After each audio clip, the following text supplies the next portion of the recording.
सरकारचं शिष्टमंडळ उद्या मनोज जरांगे पाटलांची भेट घेणार आहे। जरांगेंच्या उपोषणाच्या इशाऱ्यानंतर शिष्टमंडळ उद्या अंतर्वालीत जाणार आहे। 30 मे पासून मनोज जरांगे पाटलांनी उपोषणाचा इशारा दिला। मराठा आरक्षणासाठी मनोज जरांगेंनी उपोषणाचा एल्गार पुकारलेला आहे। चर्चा करण्यासाठी सरकारचं शिष्टमंडळ जरांगेंना भेटणार आहे।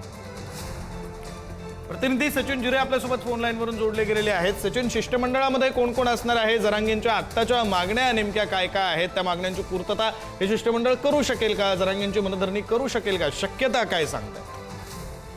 विक्रांत, गेल्या 2 वर्षापासून आपण पाहिलं मनोज जरांगे पाटील हे सातत्याने मराठा आरक्षणासाठी लढत आहेत। गेली 2 वर्षे त्यांनी 8 मोठी उपोषणं केली, 2 मुंबई वारी केलेली आहे। 2 सप्टेंबर रोजीचा जो जी आर आहे तो लागू त्यांनी करून घेतलेला होता। त्यानंतर आता त्या अनुषंगाने ज्या पद्धतीने मराठा समाजाला हे कुणबी प्रमाणपत्र मिळायला पाहिजे होते तसे प्रमाणपत्र मिळत नाही अशी नाराजी त्यांनी व्यक्त केली होती। सरकारला अल्टिमेटम देखील दिलेला आहे।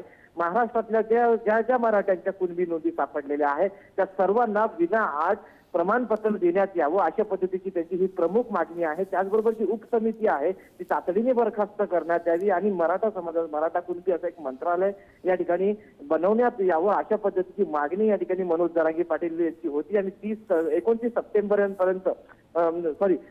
मे पर्यंत जर ही मागणी मान्य केली नाही तर 30 मे पासून आमरण उपोषण करू असा इशारा त्यांनी दिला होता। त्यानंतर आता सरकारचं शिष्टमंडळ उद्या सकाळी 9 वाजता आंतरवाली सराटीमध्ये येणार असल्याची माहिती मिळालेली आहे। त्या शिष्टमंडळाने प्रामुख्याने सरकारचे जे ओएसडी आहेत ते मंत्र्यांची ओएसडी आहेत ते राहणार आहेत। त्याचबरोबर 3 ते 4 जणांची शिष्टमंडळ राहतील। स्थानिक संभाजीनगर व जालन्याचे नेते देखील या शिष्टमंडळामध्ये उपस्थित राहू शकतात।